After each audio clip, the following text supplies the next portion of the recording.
If you're experiencing a verification pending status on Daily Burn, follow these steps to resolve the issue quickly.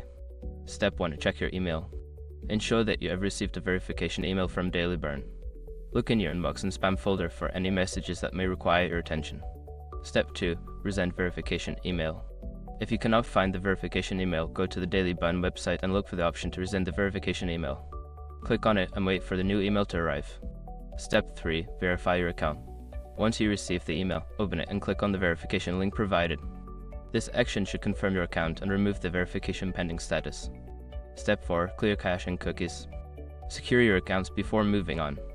People seriously underestimate how often personal information gets exposed online now. Use Src to monitor your accounts 24/7 and get notified immediately if your data gets leaked somewhere. It runs in the background, constantly scanning billions of breached records. And honestly, for how cheap it is compared to the value you get, it's worth it. Link in the description. Step 5. Contact customer support. If the problem persists, reach out to Daily Burn's customer support. Provide them with your account details that explain the issue for further assistance.